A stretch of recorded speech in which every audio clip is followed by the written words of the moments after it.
If you're following this channel or search something that brought you to this video, then you're probably a fan of the US reality show Survivor. Survivor's been on the air for over 45 seasons, with its 46th season debuting later this spring, which is a lot of Survivor. Enough, in fact, for the average person. But you, dear viewer, are not the average person, are you? You're watching a Survivor fan video on YouTube, which tells me that maybe you're looking for a little bit more Survivor in your life. And if that's the case, then I would love to introduce you to the weird and wild world of Australian Survivor. This is Australian Survivor.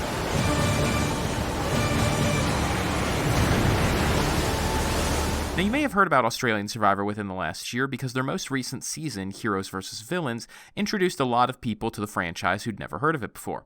The main reason for that is that Australian Heroes vs. Villains is a really good season of Survivor. Maybe even as good as the US Heroes vs. Villains season, which is generally considered one of the best seasons in the show's history. So you think, great, I'm going to watch Australian Survivor. But then you find out that Heroes vs. Villains is a returning player season, and you don't know any of these people. Heck, they spoil one former winner almost immediately, and that's not even getting into the reputations of the non-winners. Who is this man? And why is he fighting with this man? Should you watch older seasons first, before you watch Heroes vs. Villains then? And if so, what season should you watch? Should you just watch all of them? Does the show work the exact same way as US Survivor, or are there differences for the Australian format? Why is Heroes vs. Villains called Season 8 by some people and Season 10 by others? And most important of all, where do you even watch these episodes? There's a lot of questions. So in today's video, I'm going to explain everything you need to know about Australian Survivor in order to get caught up with the franchise in time for its upcoming season, Titans vs. Rebels, which debuts later this week. Also, for anyone afraid of spoilers, just so you know, there will be no spoilers for any winners or final placements here, since the point is for you to watch the show for yourself after watching this video. I'll be using clips from only the first episodes of each season, so there's no endgame spoilers either that you can infer from watching the clips. I'm trying to make this as safe as possible. For those who don't know me, hi, I'm Taylor, and I do deep dives on Survivor here at Survivor Florida. I'm very wordy and my videos are long, but for some reason people seem to be into it. And for those who do know me and are wondering, yes, the reason I'm doing a video about Australian Survivor is I already have an upcoming video project in the works about global Survivor seasons. More on that in future months. So let's start at the beginning with Australian Survivor. What is it? Well, it's basically Survivor, but with Australian accents.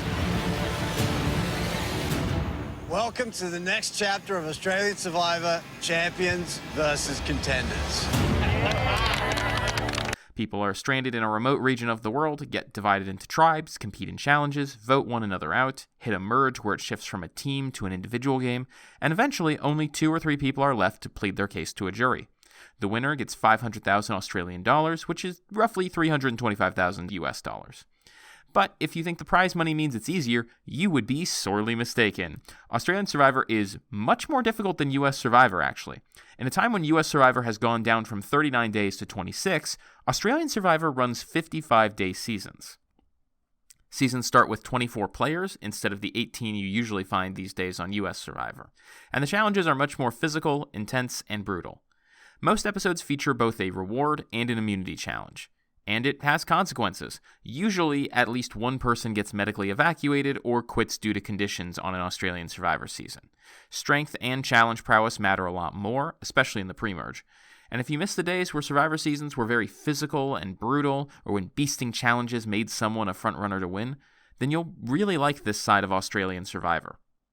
The 55 days also has major effects on Australian Survivor in terms of its structure. Australian Survivor is twice as long as the US season, and they've been doing 90-minute episodes since the show debuted back in 2016. What that means is that if the average US season lasts about 11 to 13 hours to binge, the average Australian season lasts 26, with the longest one lasting nearly 29 hours, or about the length of 3 US Survivor seasons combined. Because there's 24 episodes and 24 players, that means there will necessarily be at least 2 or 3 non-elimination episodes during the season. Amazing Race fans will know what I mean, but for Survivor fans who haven't seen this before, basically, not every episode ends with someone going home. All right, well, I'm fascinated to find out where this is going to go. I think we should vote. Wait a minute. Episodes almost always end at tribal council, but sometimes the host will spring a twist on the players right before they go to vote. Maybe they're voting out a juror instead of another player tonight. Maybe the person they vote out will go to the other tribe instead of leaving the game. Maybe the person voted out can make a fire or compete in a challenge to see if they stay, and if they do, nobody goes home. And if that sounds bad, well, it kind of is. Most fans of Australian Survivor don't even like these twists, but it's part of the show. What about other twists? Well, for the most part, it's pretty similar to US Survivor during the 20s and 30s seasons, before the new era. There will be multiple hidden immunity idols in the game, tribe swaps, occasional rounds where 2 people get immunity, things like that. Every now and then someone will get an advantage, but it's pretty rare. The biggest twists usually involve those non-elimination rounds, sometimes in the form of temporary versions of Edge of Extinction, where 3 or 4 people get voted out, and then 1 or more can win their way back into the game. It's not exactly pure classic Survivor, but it's generally less twisty than the new era of US Survivor, or at least it's twisty in a different sort of way. It's also more purist than US Survivor in one important way, the endgame. Of the 8 seasons that have aired so far, 6 of them ended in a Final 2, and none of them feature the forced Final 4 fire-making challenge. They also always do an epic Final 3 endurance challenge that usually boils down to who wants it the most, which is a consistent highlight of the finales. Lastly, the edit. Australian Survivor just has a different vibe than the US in terms of the edit. It's a little hard to explain, but the music is really dramatic.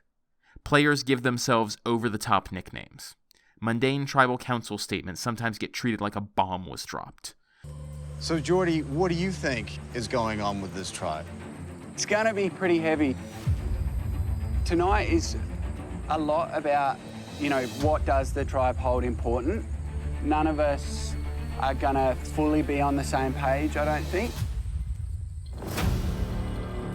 Australian Survivor constantly hypes up whatever is happening as the most important thing that has ever happened on reality TV. Some people like this more than the US Survivor style because it makes every episode, even boring, obvious boots, more interesting and exciting to watch in the moment. Other people find it kind of exhausting. I personally prefer the US style, but it's very subjective. Australian Survivor also pointedly does not believe in giving equal screen time to everyone. I'm here to play Survivor. I'm not here to make friends. I plan on making an alliance with every single person in my tribe and being their best friend. Especially in later seasons, it latches on to its big characters and gives them Russell Hantz or Tony levels of screen time. And players who are not doing anything interesting will simply not get any screen time, even if they're going home in that episode.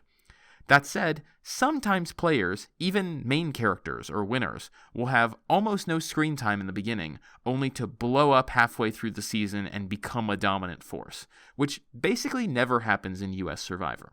So now that I've laid the groundwork for what to expect when you watch Australian Survivor, let's talk about individual seasons. Which season should you watch and in what order? First, a note about season numbers. Australian Survivor, in the way that we're talking about it, the one hosted by Jonathan LaPaglia, debuted in 2016 and has put out basically 1 season per year ever since. However, the 2016 season was not the first Survivor season to grace Australian airwaves. There were 2 earlier seasons, a 2002 Australian Survivor season hosted by someone named Lincoln Howes, as well as a 2006 Celebrity Survivor season. Why does that matter? Well, some people call the 2016 Australian Survivor Season 1, and some people call it Season 3, because they're counting the 2002 and the 2006 seasons as the first 2 seasons. I know, it's confusing. To avoid confusion, most people just call the seasons by their theme names. The first 2 seasons don't have themes, which is not great, so most people call them 2016 and 2017, after the year they came out. After that, we get 2 Champions vs. Contenders, Champions vs. Contenders 2, All-Stars, Brains vs. Brawn, Blood vs. Water, Heroes vs. Villains, and Titans vs. Rebels, which debuts later this week. A lot of Australian Survivor fans like to say that the even-numbered seasons are good, and the odd-numbered seasons are bad. This is a little bit reductive, but if you're just wanting to watch the best seasons, it's not bad advice. 2017, Champions vs. Contenders 2, Brains vs. Brawn, and Heroes vs. Villains, the even-numbered seasons, are probably the 4 best seasons of Australian Survivor. In fact, I would say that 2017 and Heroes vs. Villains are 2 of the best seasons of Survivor anywhere, including the US seasons. By contrast, Blood vs. Water and All-Stars are usually seen as the bad seasons, and then I would say that 2016 and the first Champions vs. Contenders are pretty okay middle-of-the-road seasons. And this is the thing about Australian Survivor. Because the seasons are so long, seasons that are great are usually really great, where you have time to get into every single player and what they're thinking and what they're doing, and you can understand who they are, and there's so much time for storylines to develop. But seasons that are bad are excruciating. Imagine Redemption Island or One World, but 3 times longer and with worse edits. And that's what it's like to watch a bad Australian Survivor season. I think Australian Survivor Blood vs. Water, for example, might be the worst Survivor season I have ever watched in any country. But when the show is firing on all cylinders, Survivor's never been better. It's very feast or famine in that way. If you're going to watch all of Australian Survivor, then you should probably watch the seasons in order for 2 major reasons. First, Australian Survivor will sometimes randomly spoil the winner of the last season in their introduction to the new season. Because of that, if you bounce around a lot, there's a good chance that you could randomly get a pretty big spoiler. Second, several seasons include returning players. So here's a cheat sheet to which ones have returnees. Champions vs. Contenders 2 features one player who's a major character from the 2017 season, and this character talks about the fact that they lost their last season. So if you really want to avoid spoilers, you should probably watch 2017 first. I don't think it's the end of the world if you watch them out of order, but it's better to watch them in order. All-Stars is a completely returning cast pulled from the first 4 seasons, 2016, 2017, and both Champions vs. Contenders seasons. You should probably watch all of those 4 seasons before you watch All-Stars, because a lot of the strategy this season is based on people's various grudges and regrets from their original seasons. There's so many people who have pre-existing relationships, and it matters so much for how this season plays out. And so because of that, you should probably do your research before going in. Blood vs. Water has 3 returning players. 2 of them are from the 2017 season, and 1 is from Champions vs. Contenders 2. To be honest, you should definitely watch the 2017 season before you watch this one, but you could probably take or leave Champions vs. Contenders 2. The things that happen on that season are not super important to understanding what happens on Blood vs. Water. But, it helps add additional context. Finally, Heroes vs. Villains is essentially half newbies, half returning players. There are 11 returning players, 5 of whom are from Brains vs. Brawn. Of the 6 others, 3 are from the first Champions vs. Contenders season, 2 are from Blood vs. Water, and 1 is from the 2016 season. One of the returning players also came back for All-Stars, making them the first 3-time player in Australian Survivor. If you're desperate to get to Heroes vs. Villains because of the rumors you've heard about it, I would say you need to see Brains vs. Brawn first, and you should probably watch Champions vs. Contenders too. Ideally, you should see all the seasons before this one, but those 2 are the big seasons that weigh most heavily on Heroes vs. Villains because of how many players come back from those seasons and their past relationships. If you watch those 2 seasons before Heroes vs. Villains, you'll understand probably 80% of the context. It's up to you if getting the extra 20% is worth watching the other seasons. The last part of the guide, then, is where to watch it. Australian Survivor seems to be a little inconsistent with copyright, so sometimes you'll just see full YouTube channels upload entire seasons on there. I'd check there first. I'm pretty sure outlets like Rob Has a Podcast, RHAP, also include links to global reality shows like Australian Survivor as one of its Patreon perks. If you're in Australia or an approved country, it's really easy. Just go to 10play.com, the network that airs Australian Survivor, to stream episodes directly from their website for free. If you've got a VPN that works in Australia, you can also go to 10play.com and watch directly from there. But the method that I and most people I know use involves a Facebook group. If you've watched Survivor for any length of time, you know that there's a phrase that Jeff Probst says at the end of every tribal council as he snuffs players' torches. Well, type that into Facebook, add 2.0 at the end, and you should find a private group by that name. Request access, and if you get in, they can share links to help you find the episodes you're looking for. If that doesn't work for you, try Googling. You know how to use the internet. Just be aware that seasons have inconsistent numbers. What some places call Season 5 might be Season 3 elsewhere. And as always, be on the lookout for spoilers. And that's my full rundown on Australian Survivor. It's a really great show. I highly recommend it, and it's a great way to dip your toes into the waters of global Survivor. If you like it, there's plenty of other English language series out there, like Survivor South Africa, Survivor New Zealand, and the recently released Survivor UK. But that's a video for another day.